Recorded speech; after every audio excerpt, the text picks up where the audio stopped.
இன்றைக்கு கர்த்தருடைய வார்த்தைக்கு நான் கொடுத்திருக்கிற தலைப்பு தற்காலிக உறவு முறைகளும் நிரந்தர உறவு முறையும். பாயிண்ட் நம்பர் 1, தாயின் மரணம். நாம் வாசிக்க கேட்கலாம். ஆதியாகமத்தின் புத்தகம் 24ஆம் அதிகாரம் 63ஆம் வசனத்திலிருந்து வாசிக்க கேட்கலாம். ஆதியாகமம் 24:63. ஈசாக்கு சாயங்கால வேளையிலே தியானம் பண்ண வெளியிலே போயிருந்து தன் கண்களை ஏறெடுத்து பார்த்தபோது ஒட்டகங்கள் வர கண்டான். ரெபேக்காளும் தன் கண்களை ஏறெடுத்து ஈசாக்கை கண்டபோது ஊழியக்காரனை நோக்கி, அங்கே வெளியிலே நமக்கு எதிராக நடந்து வருகிற அந்த மனிதன் யார் என்று கேட்டாள். அவர்தான் என் எஜமான் என்று ஊழியக்காரன் சொன்னான். அப்பொழுது அவள் ஒட்டகத்தை விட்டிறங்கி முக்காடிட்டு கொண்டாள். ஊழியக்காரன் தான் செய்த சகல காரியங்களையும் காரியங்களையும் ஈசாக்குக்கு விவரித்து சொன்னான். அப்பொழுது ஈசாக்கு ரெபேக்காளை தன் தாய் சாராளுடைய கூடாரத்துக்கு அழைத்து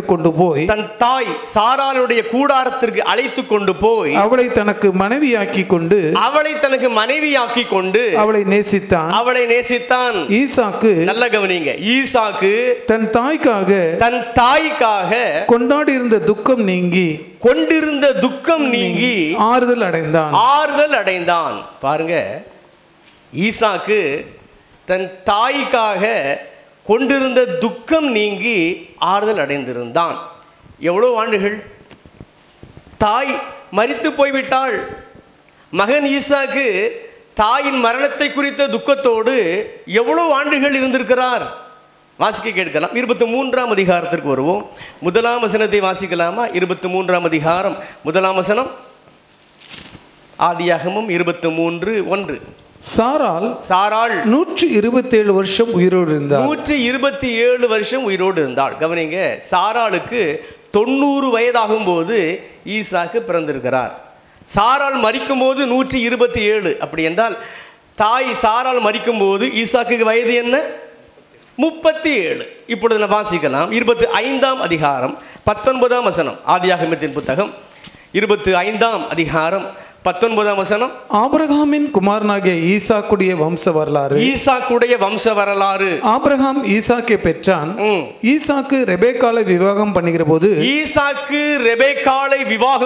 போது 40 வயதாய் இருந்தான். கவனிங்க, தாய் ரெபேக்காள் மரிக்கும் போது ஈசாக்குக்கு 37 வயது.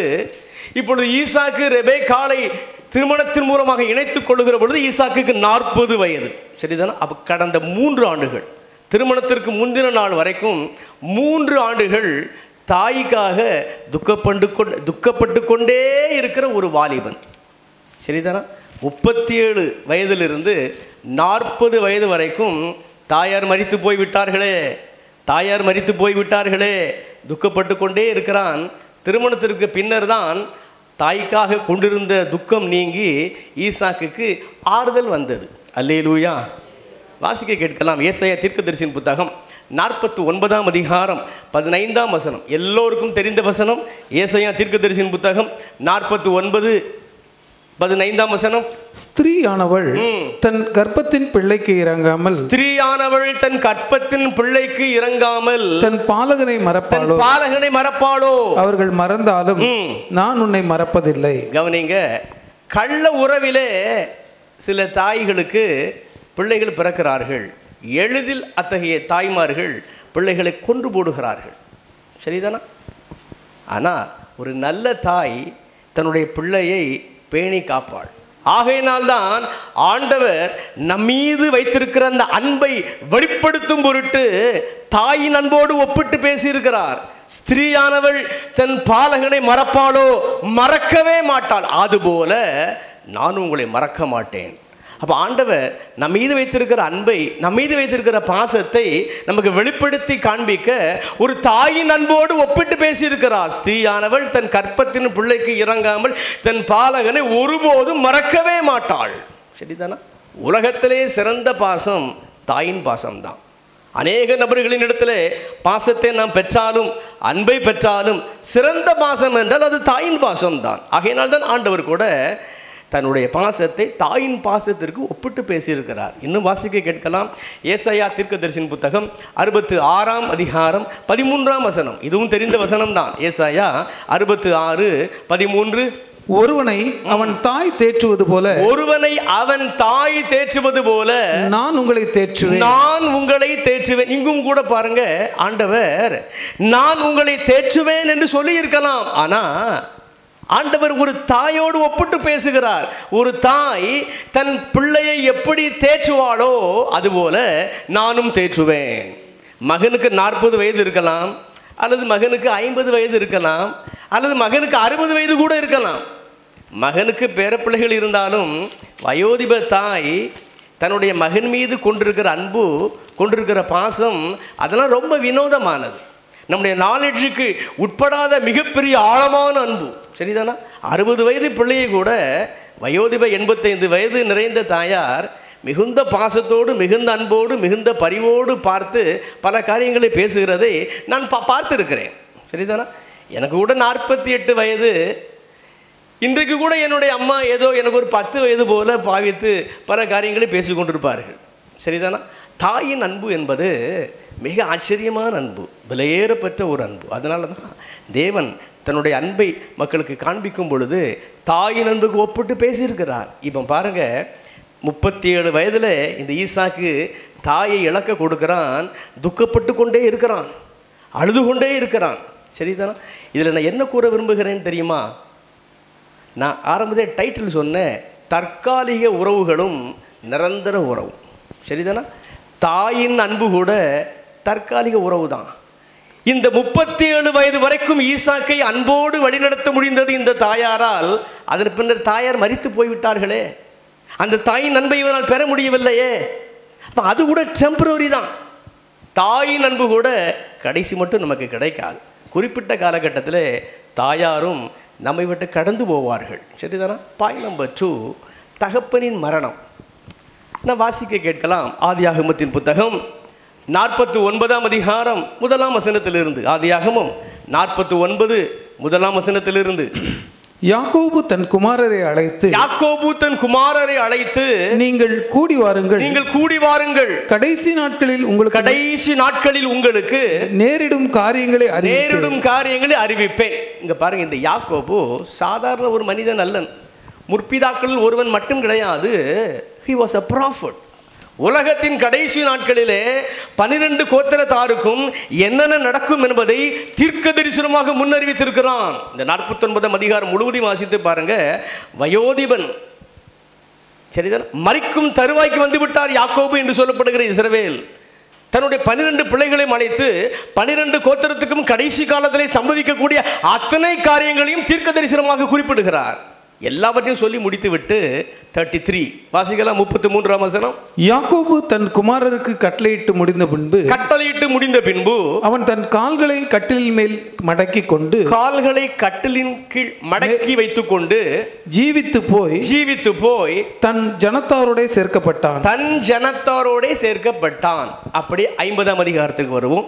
1ஆம் வசனத்தை வாசிக்கலாம். அப்பொழுது யோசேப்பு தன் தகப்பனுடைய முகத்தின் மேல் விழுந்து அழுது அவனை முத்தம் செய்தான். கற்பனை செய்து பார்த்தேன். யோசேப்பிற்கும் சின்ன வயதெல்லாம் கிடையாது, அவனுக்கும் திருமணம் ஆகிவிட்டது. யோசேப்புக்கும் 2 பிள்ளைகள் இருக்கிறார்கள்.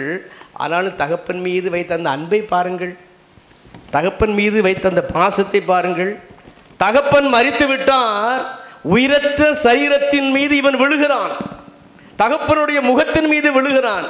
மரித்த உயிரற்ற அந்த சரீரத்திற்கு என் தகப்பன் அல்லவா முத்தம் கொடுக்கிறான். காரணம் என்ன?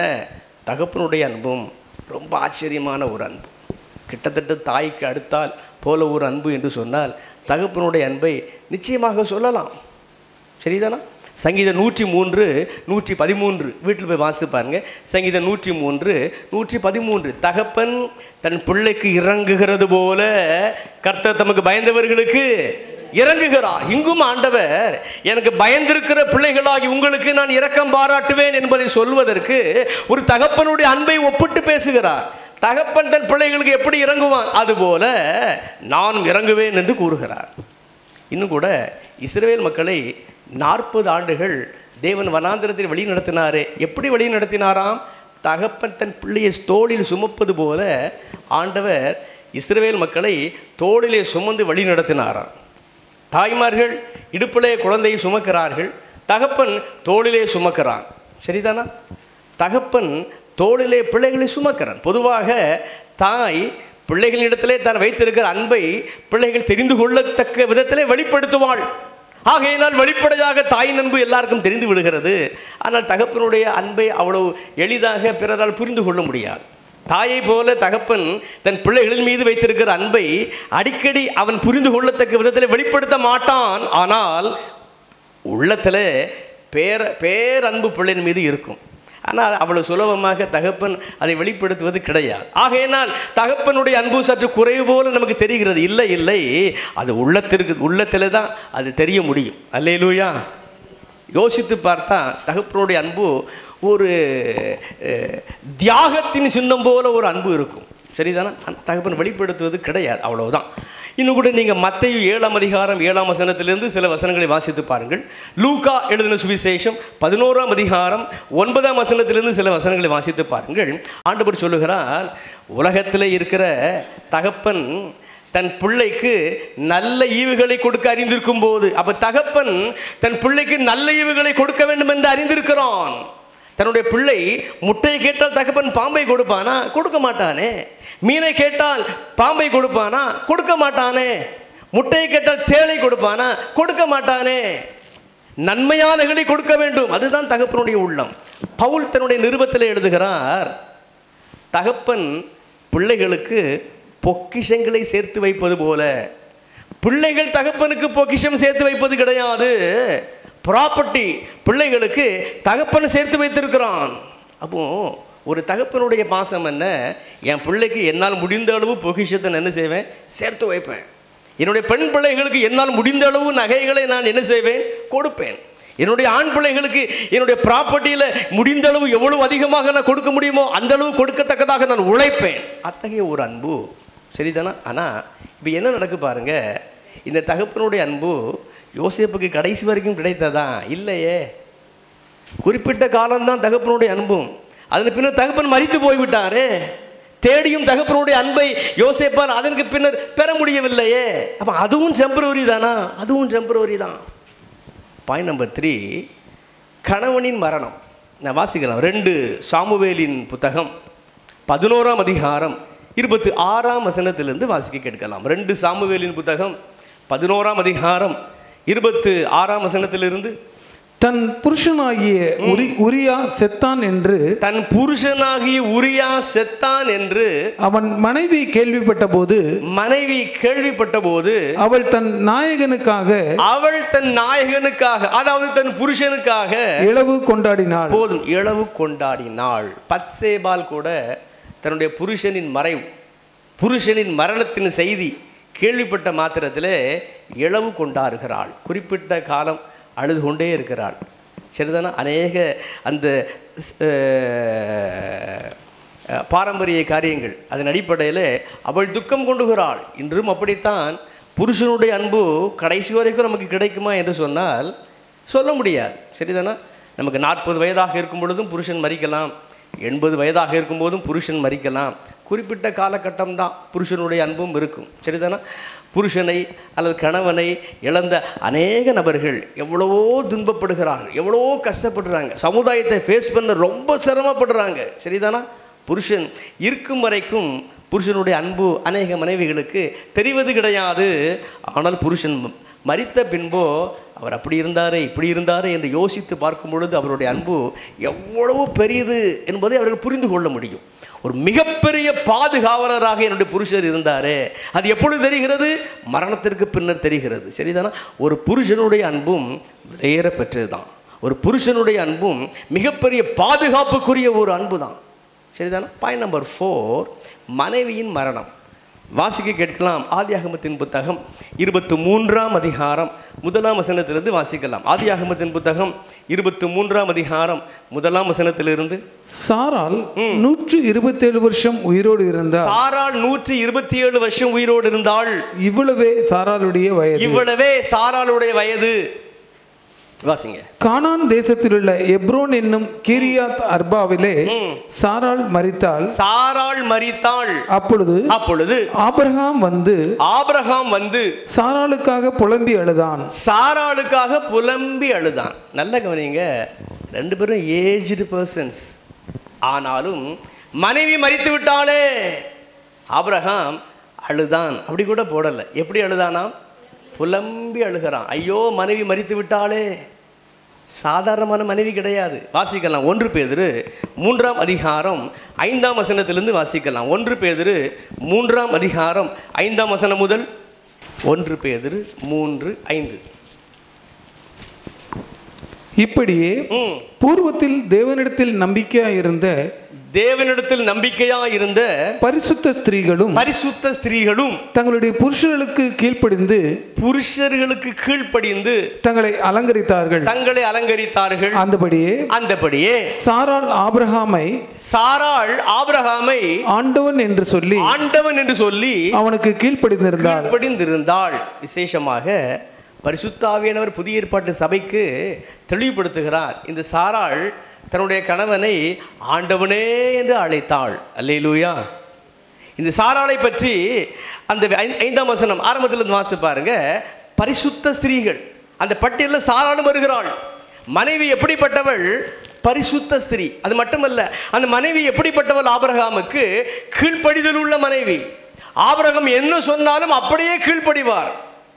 இந்த மனைவி மரித்து போனால் அந்த ஆபிரகாமால் அந்த துக்கத்தை தாங்க முடியுமா? இன்றைக்கு அநேக மனைவிமார்களுக்குள் கீழ்ப்படிதல் இல்லை. என்னுடைய மனைவி பற்றி நான் சொல்லலை, அவள் கீழ்ப்படிதல் உள்ளவள் தான். அநேகர் சொல்லுகிற காரியத்தை நான் சொல்லுகிறேன். நிறைய பேர் அப்படி தான் சொல்கிறேன். நிறைய ஊழியர்கள் குறைபட்டு கொள்ளுகிறார்கள், நிறைய விசுவாசிகள் குறைபட்டு கொள்ளுகிறார்கள். என்னுடைய மனைவியிடத்தில் கீழ்ப்படிதலே இல்லையே அநேகர் சொல்லுகிறார்கள். ஆனால் ஆபிரகாமின் மனைவியை பாருங்க, பரிசுத்த ஸ்திரீ. ஆபிரகாமின் மனைவியை பாருங்க, கீழ்ப்படிதல் உள்ள ஸ்திரீ. சரிதானா? வாசிக்கலாம். நீதிமொழிகள் 18ஆம் அதிகாரம் 22ஆம் வசனம். நீதிமொழிகள் 18:22. மனைவியை கண்டடைகிறவன் நன்மையானதை கண்டடைகிறான். கர்த்தரால் போதும். ஒரு புருஷனுக்கு எது நன்மை? தன்னுடைய மனைவி தான் நன்மை. வேதம் அப்படித்தான் சொல்லுகிறது. இன்னொரு வசனத்தை வாசிங்க பாருங்க. வாசிக்கலாம். நீதிமொழிகள் 5ஆம் அதிகாரம் 18ஆம் வசனத்திலிருந்து வாசிக்க கேட்கலாம். நீதிமொழிகள் 5ஆம் அதிகாரம் 18ஆம் வசனத்திலிருந்து. உன் ஊற்றுக்கண் ஆசீர்வதிக்கப்படுவதாக. நல்லா கவனிங்க. உன் ஊற்றுக்கண் ஆசீர்வதிக்கப்படுவதாக. உன் இளவயதின் மனைவியோட மகிழ்ந்திரு. உன் இள வயதின் மனைவியோட மகிழ்ந்திரு. அவளே நேசிக்கப்படத்தக்க பெண்மானும் அழகான வரையாடும் போல் இருப்பாளாக. அவளுடைய ஸ்தனங்களே எப்பொழுதும் உன்னை திருப்தி செய்வதாக.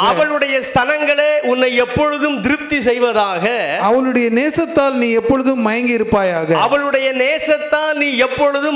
இருப்பாயாக. ஒரு புருஷனுக்கு தன் மனைவி கருப்பாக இருந்தால் கூட, அல்லது ஷார்ட்டாக இருந்தால் கூட, அல்லது நல்ல கல்வி இல்லை என்றால் கூட, பரிசுத்த வேதாகமம் சொல்லுகிறது ஒரு புருஷனுக்கு அவனுடைய மனைவி தான் நேசிக்கப்படத்தக்க நல்ல ஒரு வரையாடு, நல்ல ஒரு பெண்மான். கரங்களை தேடி அவனுக்கு மகிமை செலுத்தலாமா? உயரமாக இருந்தாலும் சரிதான், குள்ளமாக இருந்தாலும் சரிதான், கலராக இருந்தாலும் சரிதான், கருப்பாக இருந்தாலும் சரிதான், ஒரு புருஷனுக்கு அவனுடைய மனைவி தான் அழகானவள். சரிதானா? அவளுடைய நேசத்தில் இந்த புருஷன் மகிழ்ந்திருக்க வேண்டும் என்று வேதம் சொல்லுகிறது. இன்னும் பாருங்க, அவளுடைய ஸ்தனங்கள் இந்த புருஷனுக்கு இன்பத்தை கொடுக்கிறது. ஏன் இப்படி சொல்லுகிறார்? இதன் மூலமாக பரஸ்திரியை நீ நோக்கி பார்க்காதப்பா, உன் மனைவிட்ட நீ சந்தோஷமாக இரு. அதைத்தான் கர்த்தருடைய ஆவியானவர் சொல்ல வருகிறாள். சரிதானா? இப்படிப்பட்ட மனைவி மரித்து போகிற பொழுது கணவனுக்கு கலங்கி அழாமல் இருப்பானா? புலம்பி அழாமல் இருப்பானா? இன்னொரு வசனத்தை வாசிக்கலாம். எபேசியர் 5ஆம் அதிகாரம் 31ஆம் வசனத்தை வாசிக்கலாம். எபேசியர் 5ஆம் அதிகாரம் 31ஆம் வசனம். இது நிமித்தம் மனுஷன் தன் தகப்பனையும் தன் தாயையும் விட்டு தன் மனைவியுடன் இசைந்து இருவரும் ஒரே மாம்சமாய் இருப்பார்கள். இந்த ரகசியம் பெரியது. 27 ஆண்டுகள் அல்லது 30 ஆண்டுகள் அல்லது 25 ஆண்டுகள் பெற்றோரோடு வாழ்கிறான். அதனைத் தொடர்ந்து ஆண்டவர் எங்கேயோ இருந்த ஒரு பெண்ணை இவனுக்கு மனைவியாக கொடுக்கிறார். அப்பொழுது தகப்பனையும் தாயையும் விட்டுவிட்டு தன்னுடைய முழு பாசத்தையும் முழு நேசத்தையும் மனைவி மீது வைக்கிறான். அது ஒரு ரகசியம். ஒரே மாம்சமாக இருவரும் மாறுகிறார்கள். அந்த மாம்சம் மரித்து போகிற பொழுது இந்த புருஷனால் மகிழ்ச்சியாக இருக்க முடியவில்லை. அதனால தான் ஆபிரகாம் தன்னுடைய மனைவி சாராள் மரித்து போனதினால் புலம்பி அழுகிறான். சரிதானா? அப்போ பாருங்க, மனைவியின் அன்பு கூட, மனைவியின் உறவு கூட பெர்மனன்ட் கிடையாதா? கிடையாதே. நம்முடைய மனைவிக்கு என்றைக்கு மரணம் வரும் யாருக்கு தெரியும்? கடைசி வரைக்கும் மனைவி நம்மோடு இருப்பாளா? யாருக்கு தெரியும்? மரணம் எப்போதும் பிரிக்கலாமே. அதுவும் தற்காலிக ஒரு உறவு தான். பாயிண்ட் நம்பர் 5, பிள்ளையின் மரணம். வாசிக்கலாம். 2 சாமுவேலின் புத்தகம் 18ஆம் அதிகாரம். 2 சாமுவேலின் புத்தகம் 18ஆம் அதிகாரம் 31ஆம் வசனத்திலிருந்து வாசிக்கலாம். 2 சாமுவேல் 18:31. இதோ கூஷி வந்து ராஜாவாகிய என் ஆண்டவனே, ராஜாவாகிய தாவீது ராஜாவே, என் ஆண்டவனே, நற்செய்தி, இன்று கர்த்தர் உமக்கு விரோதமாய் எழும்பின எல்லாரின் கைக்கும் உம்மை நீங்களாக்கி நியாயம் செய்தார் என்றான். அப்பொழுது ராஜா கூஷியை பார்த்து, அப்போது தாவீது ராஜா கூஷியை பார்த்து, பிள்ளையாண்டனாகிய அப்சலோம் சுகமாய் இருக்கிறானா என்று கேட்டதற்கு, இந்த அதிகாரம் முழுவதையும் வாசித்து பாருங்க. இந்த அப்சலோம் நல்லவன் அல்லன். தன்னுடைய தகப்பனுக்கு விரோதமாக எழும்புகிறான்.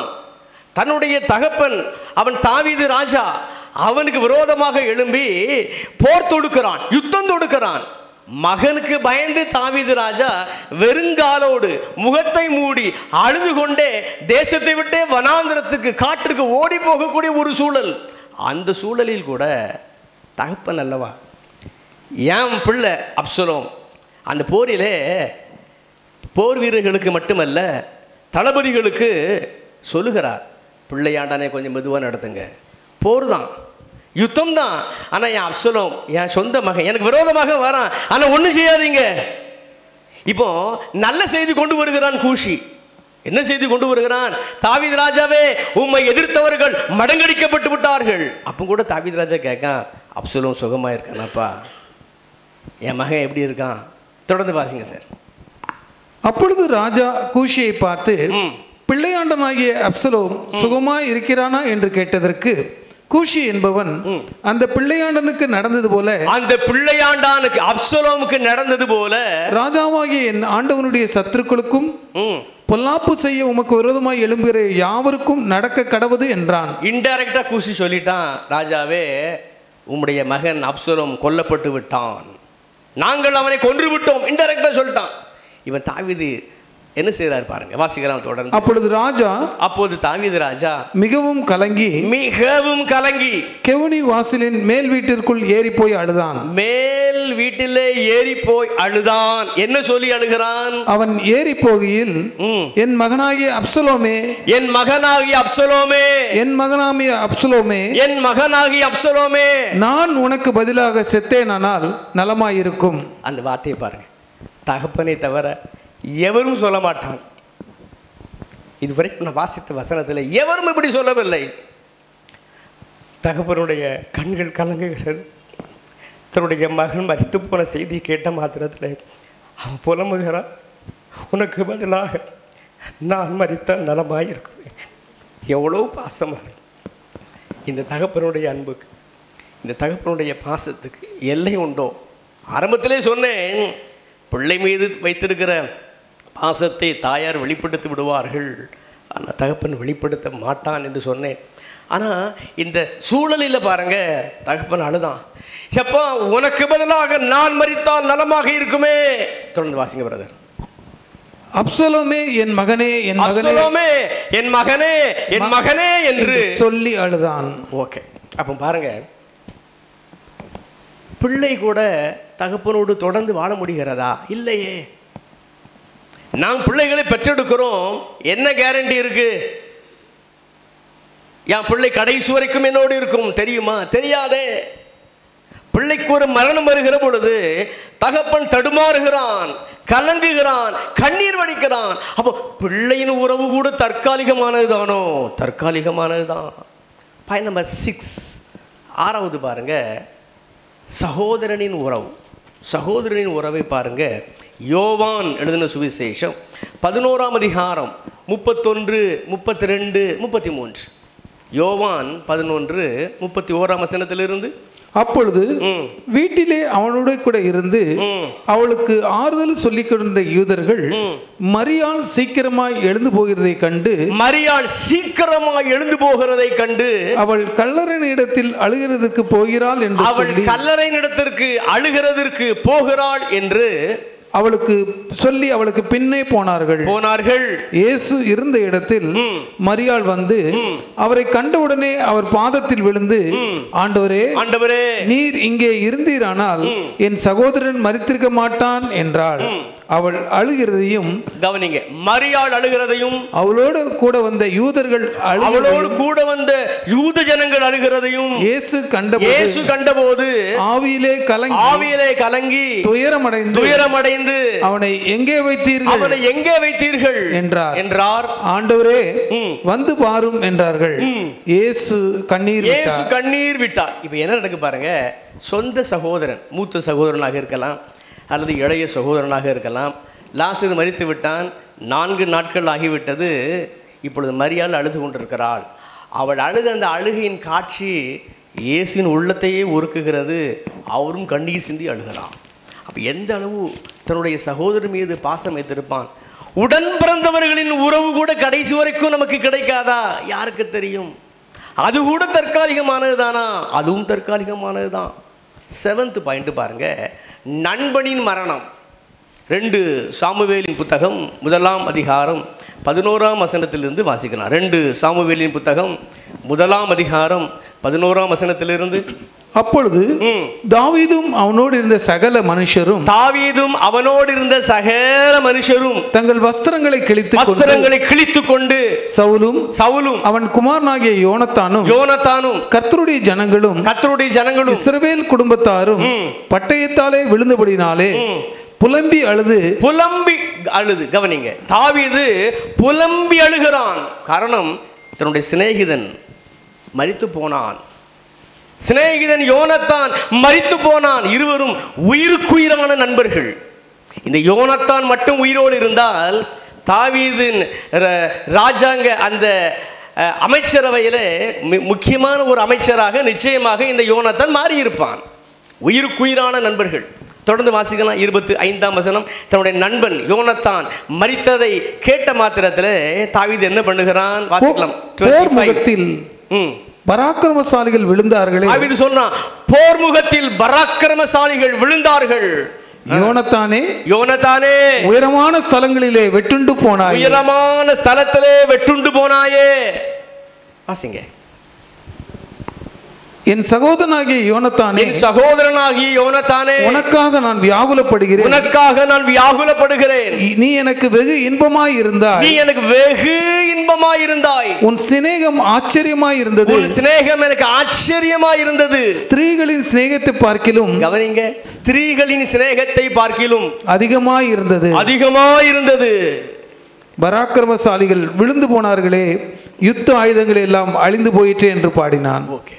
குறிப்பாக யோனத்தான் மரண செய்தி தாவீதின் உள்ளத்தை அசைக்கிறது. அவன் சொல்கிறான், ஸ்திரீகள், அதாவது தாவீதுக்கு அநேக மனைவிகள் உண்டு, மறுமனையாட்டிகளும் உண்டு. தாவீது சொல்லுகிறார், அநேக மனைவிகள் எனக்கு இருந்தாலும், அநேக மறுமனையாட்டிகள் எனக்கு இருந்தாலும், அவர்கள் மீது நான் ஒரு சிநேகம் வைத்திருக்கிறேனே, அதை பார்க்கணும் உன்னிடம் அதிக சிநேகம் நான் வைத்திருந்தேன். மனைவியிடம் சொல்ல முடியாத சில ஆழமான தகவல்களை சிநேகிதனிடம் தாவீது சொல்லி இருக்கிறான். மறுமனையாட்டிகளிடம் தெரிவிக்க முடியாத சில ஆழமான காரியங்களை சிநேகிதன் யோனத்தானிடம் சொல்லி இருக்கிறான். அதனால தான் அவன் சொல்றான், ஸ்திரீகளின் சிநேகத்தை பார்க்கணும், எனக்கும் உனக்கும் இருக்கிற சிநேகம் அதிகம்பா. அதனால தான் 11ஆம் வசனத்திலிருந்து நம்ம வாசித்தோம், புலம்பி அழுகிறான். அப்போ சிநேகிதனின் உறவும் நமக்கு பெர்மனன்ட் கிடையாதா? கிடையாது. அதுவும் தற்காலிகமானது தானா? அதுவும் தற்காலிகமானது தான். 8வது பாருங்க, ஊழியரின் மரணம். வாசிக்கலாம். உபாகமத்தின் புத்தகம் 34ஆம் அதிகாரம் 5ஆம் வசனத்திலிருந்து வாசிக்கலாம். உபாகமத்தின் புத்தகம் 34ஆம் அதிகாரம் 5ஆம் வசனம். அப்படியே கர்த்தரின் தாசனாகிய மோசே மோவாப் தேசமான அவ்விடத்திலே கர்த்தருடைய வார்த்தையின்படியே மரித்தான். மோசே கர்த்தருடைய வார்த்தையின்படியே மரித்தான். வாசிங்க. அவர் அவனை மோவாப் தேசத்தில் உள்ள பித்பேயாருக்கு எதிரான பள்ளத்தாக்கிலே அடக்கம் பண்ணினார். தேவன் மோசேயை அடக்கம் பண்ணினார். இந்நாள் வரைக்கும் ஒருவனுக்கும் அவன் பிரேத குழியை அறியான். மோசே மரிக்கிற போது 120 வயதாயிருந்தான். மோசே மரிக்கிற போது 120 வயதாயிருந்தான். அவன் கண் இருள் அடையவும் இல்லை. கண்களிலே அவனுக்கு பிரச்சனை கடைசி வரைக்கும் கிடையாது. அவன் பலன் குறையவும் இல்லை. கடைசி வரைக்கும் அவனுக்கு சரீரத்திலே பலனும் குறையவில்லை. இஸ்ரவேல் புத்திரர், கவனிங்க, இஸ்ரவேல் புத்திரர் மோவாபின் சமமான வெளிகளில் மோசேக்காக 30 நாள் அழுது கொண்டிருந்தார்கள். 30 நாள் அழுது கொண்டிருந்தார்கள். தொடர்ந்து கீழே வாசி பாருங்க. பரிசுத்த ஆவியானவர் எழுதி வைத்திருக்கிறார், இந்த இஸ்ரவேலிலே அதற்கு பின்னர் எவ்வளவோ தீர்க்கதரிசிகள் எழும்பினாலும் இந்த மோசே போல தேவனை முகமுகமாய் பார்க்கிற தீர்க்கதரிசி அதன் பின்னர் ஒருவனும் எழும்பியதில்லை. கரங்களை தட்டி அவனுக்கு மகிமை செலுத்தலாமா? அல்லேலூயா. மிகப்பெரிய அற்புதங்கள். செங்கடலை கூட 2ஆக பிளக்கிறான். இப்படிப்பட்ட பவர்ஃபுல் ப்ராஃபட் அதன் பின்னர் எழும்பியதே இல்லை என்று போடப்பட்டிருக்கிறது. ஆகையினால் மோசே மரித்து விட்டாரே, எங்களை எல்லாம் வழிநடத்தின மோசே மரித்து விட்டாரே என்று 30 நாட்கள் அழுகிறார்கள் இஸ்ரவேல் மக்கள். இன்னும் ஒரே ஒரு வசனத்தை வாசிக்கலாம். அப்போஸ்தலர் 8ஆம் அதிகாரம் 2ஆம் வசனம். அப்போஸ்தலர் 8ஆம் அதிகாரம் 2ஆம் வசனம். தேவ பக்தியுள்ள மனுஷர் ஸ்தேவானை எடுத்து அடக்கம் பண்ணி அவனுக்காக மிகவும் துக்கம் கொண்டாடினார்கள். ஸ்தேவான் முதல் இரத்த சாட்சி. அந்த முதல் நூற்றாண்டு சபை ஸ்தேவானின் மரித்த சரீரத்தை எடுத்து அடக்கம் பண்ணி விட்டு சும்மா இல்லை, மிகவும் துக்கம் கொண்டாடினார். அப்போ நல்லா கவனிங்க. கணவனின் அன்பாக இருக்கட்டும், மனைவியின் அன்பாக இருக்கட்டும், தாயின் அன்பாக இருக்கட்டும், தகப்பனின் அன்பாக இருக்கட்டும், பிள்ளையின் அன்பாக இருக்கட்டும், சகோதர அன்பாக இருக்கட்டும், சிநேகித அன்பாக இருக்கட்டும், ஊழியரின் அன்பாக இருக்கட்டும், 8 வகையான அன்பை குறித்து நான் சொன்னேன். எதுவுமே நிரந்தரமானது கிடையாது. எல்லாம் ஒரு ஷார்ட் பீரியட் தான். சரிதானா? நாம் பிறந்தோம், கடைசி வரைக்கும் ஒருவரின் அன்பு கிடைக்குமா என்று சொன்னால் இல்லை. கடைசி வரைக்கும் கிடைக்கக்கூடிய அன்பு என்ன? ஜி ஷார்ப் கொடுங்க. இயேசு போதும் எனக்கு, அழியும் உலகினிலே வேறு ஒன்றும் நாடேன். இயேசு போதும் எனக்கு, இயேசு போதும் எனக்கு, அழியும் உலகினிலே வேறு ஒன்றும் நாடேன். இயேசு போதும் எனக்கு. கண்கள் காணும் பூமியிலே யாவும் நிலைப்பதில்லை, அழியா ஒன்று நிலைப்பதுண்டு, இயேசுவை நாடுவே. கண்கள் காணும் பூமியிலே யாவும் நிலைப்பதில்லை, அழியா ஒன்று நிலைப்பதுண்டு, இயேசுவை நாடுவே. இயேசு போதும் எனக்கு, அழியும் உலகினிலே வேறு ஒன்றும் நாடே. இயேசு போதும் எனக்கு. கரம் தட்டி பாடுவோம். உடுப்பு மாறும், நட்பு மறையும், உறவு மறையும், எல்லாமே மறந்து போய்விடும். ஆனா இயேசுவின் அன்பு மட்டும் எப்போது நமக்கு உண்டு. அதை பெற்றுக்கொள்ள ஆண்டவரை அழைக்கிறார். உடுப்பு மாறும், நட்பு மறையும், உறவும் நிலைப்பதில்லை, மாறா ஒன்று நிலைப்பதுண்டு, பெற்றுக்கொள்ள வந்தே. உடுப்பு மாறும், நட்பு மறையும், உறவும் நிலைப்பதில்லை, மாறா ஒன்று நிலைப்பதுண்டு, பெற்றுக்கொள்ள வந்தே. இயேசு போதும் எனக்கு, அழியும் உலகினிலே வேறு ஒன்றும் நாடே. இயேசு போதும் எனக்கு. ப்ராப்பர்ட்டி இருந்தாலும், பணம் இருந்தாலும், செல்வம் இருந்தாலும் நம்மோடு கூட வராது. இயேசுவின் அன்பு ஒன்றே கடைசி வரைக்கும் நம்மோடு வரும்.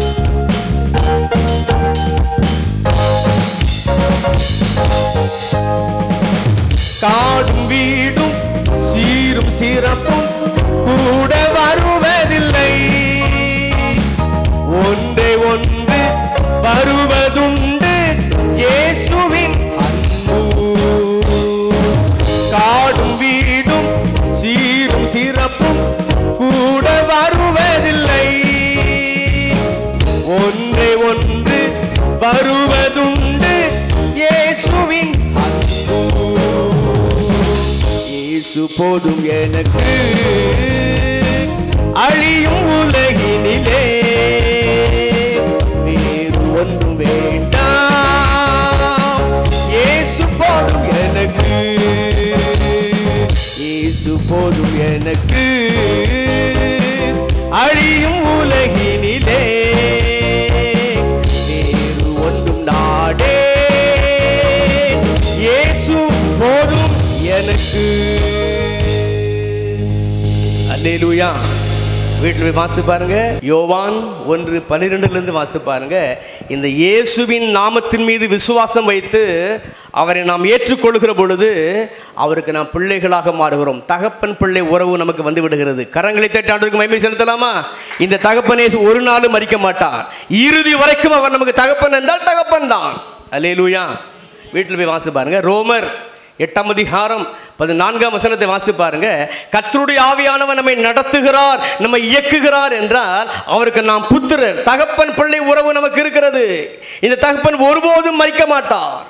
மத்தேயு 5:43, 44, 45 இவைகளெல்லாம் வாசித்து பாருங்க.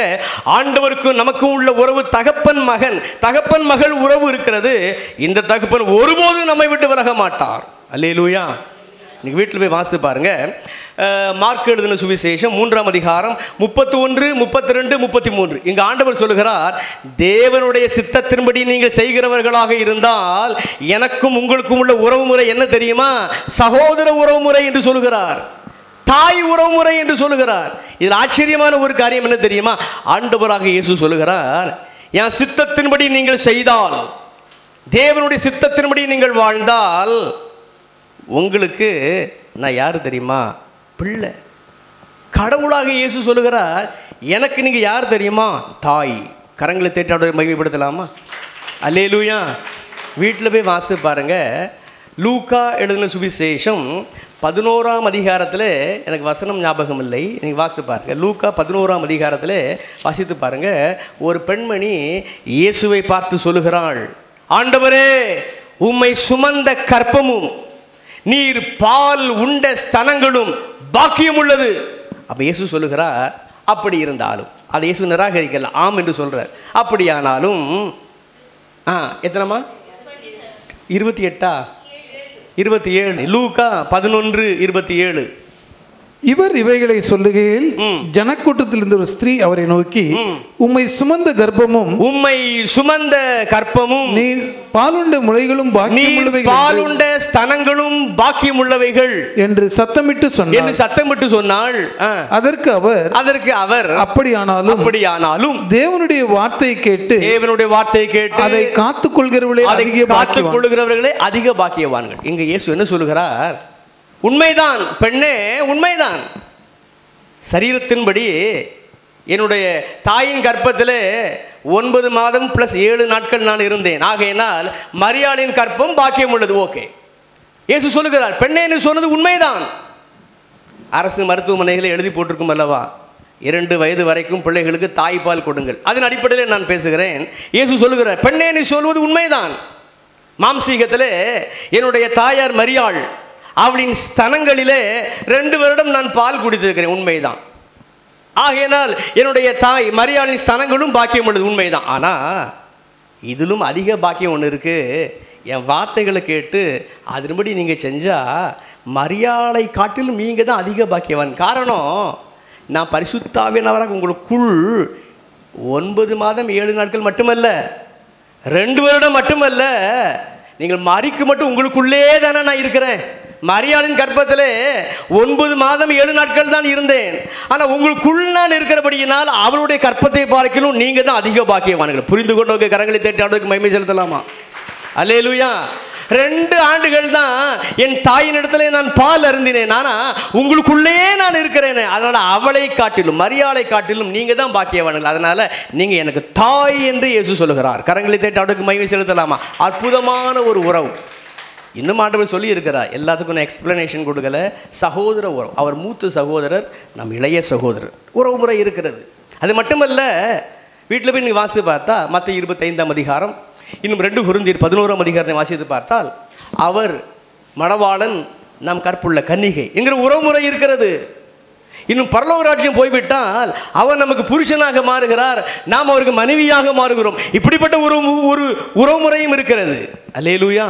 இந்த உலகத்தில் அவர் குரு, நம் சீஷர்கள், இப்படிப்பட்ட ஒரு உறவுமுறை இருக்கிறது. இன்னும் கூட தேவனும் ஆபிரகாமும் நண்பர்களாக இருந்தது போல யாக்கோபு 2ஆம் அதிகாரத்தை வாசித்து பாருங்க. ஆண்டவருக்கும் இந்த யாக்கோபுக்கும் நண்பன் சிநேகிதன் என்கிற உறவுமுறை இருந்தது. அதுபோல யோவான் 15ஆம் அதிகாரத்தில் ஆண்டவர் சொல்லுகிறார், நாம் சீஷர்களாக இருக்கும் பட்சத்தில் ஆண்டவர் சொல்லுகிறார், இனிமேல் உங்களை சீஷர்கள் என்று நான் சொல்ல விரும்பவில்லை, வேலைக்காரர்கள் என்று சொல்ல விரும்பவில்லை, நான் உங்களுக்கு சிநேகிதன். கரங்களை தட்டி ஆண்டவருக்கு மகிமை செலுத்தலாமா?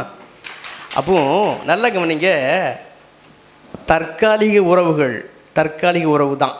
ஆனால் நிரந்தர உறவு, ஜீசஸின் கரத்தை பற்றி கொள்ளுங்க. அவர் நமக்கு தாயாக, தகப்பனாக, அவர் நமக்கு நண்பனாக, அவர் நமக்கு சகோதரராக, சரிதானா? அவர் நமக்கு ஆத்ம மணவாளனாக, எண்ணிக்கை கடங்காத எல்லையில்லாத அத்தனை உறவுகளுக்கும் அவர் சொந்தக்கார். ஒரு நாளும் அவர் மறிக்க மாட்டார். கடைசி வரைக்கும் இந்த உறவுமுறை உண்டு.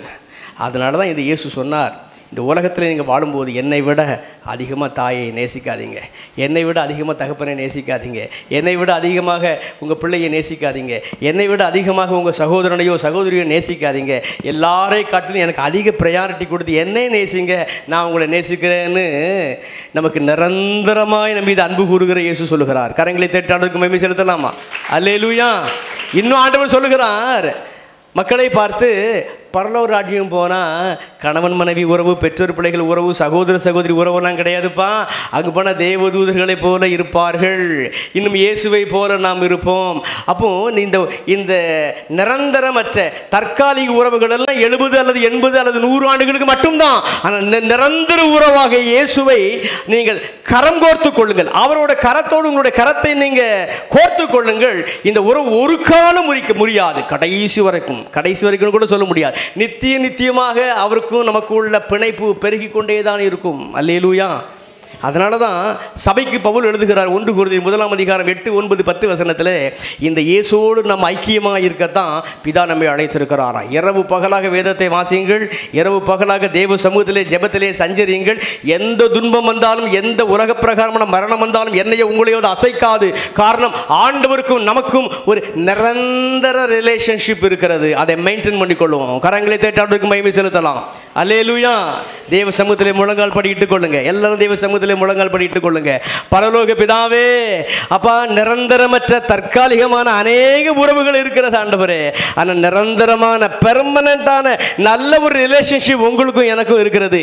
என்றும் பற்றிக்கொள்ள அருள் தாரும். இயேசுவின் நாமத்தில் பிதாவே, ஆமென்.